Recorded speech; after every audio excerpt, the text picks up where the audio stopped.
ನಮಸ್ಕಾರ ರೈತ ಬಾಂಧವರೇ, ನಾನು ನಿಮ್ಮ ಡಾಕ್ಟರ್ ತಿಪ್ಪೇಶ್ ಮಾತಾಡ್ತಾ ಇದ್ದೀನಿ. ಇಲ್ಲಿ ನಾನು ಕೆಲವು ನಮ್ಮ ಕಸ್ಟಮರ್ನ ತೋಟಗಳನ್ನು ತೋರಿಸ್ತೀನಿ, ಮರಗಳು ತೋರಿಸ್ತೀನಿ. ಹಾಳಾಗಿರೋ ತೋಟದಲ್ಲಿ ಯಾವ ರೇಂಜಲ್ಲಿ ಅಡಿಕೆ ಬಂದಿದೆ ಅನ್ನೋದನ್ನು ನಾನು ತೋರಿಸ್ತಾ ಬರ್ತೀನಿ. ಬನ್ನಿ. ಈ ಮರ ನೋಡಿ,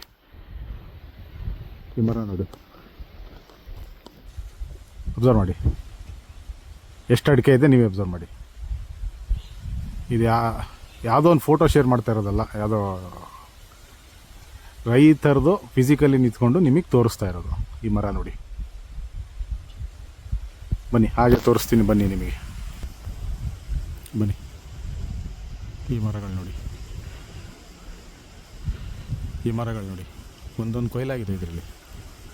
ಒಂದು ಕೊಯ್ಲು ಆದ ನಂತರ ಬರ ಗೊನೆಗಳಿವು. ಹೀಗೆ ಝೂಮ್ ಮಾಡ್ತೀನಿ ನೋಡಿ, ಇಡೀ ತೋಟ ನೋಡಿ. ಝೂಮ್ ಔಟ್ ಮಾಡ್ತೀನಿ, ಝೂಮ್ ಮಾಡ್ತೀನಿ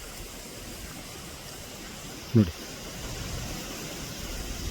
ಎಲ್ಲರೂ ಹೇಳ್ತೀನಿ ಅಡಿಕೆ ಮರ ಫಸಲು ಬಿಡಲ್ಲ, ಅಡಿಕೆ ಮರ ಫಸಲು ಕೊಡಲ್ಲ. ಸಮಸ್ಯೆಗಳನ್ನು ಹೇಳ್ತೀನಿ ಅಷ್ಟೇ.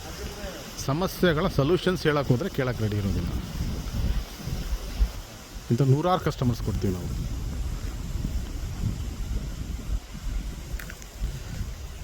ನೋಡಿ ಮರಗಳನ್ನು ನೋಡಿ, ಅಬ್ಸರ್ವ್ ಮಾಡಿ, ಎಲ್ಲರೂ ಅಬ್ಸರ್ವ್ ಮಾಡಿ.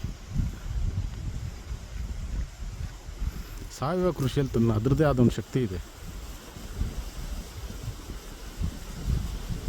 ಈ ರೈತರ ತೋಟಕ್ಕೆ ಬಂದರೆ, ಕಳೆದ 3-4 ವರ್ಷಗಳ ಹಿಂದೆ ತೋಟಕ್ಕೆ ಹೋಗಿ ಬೇಜಾರಾಗುತ್ತೆ ಸರ್ ಅಂದರು.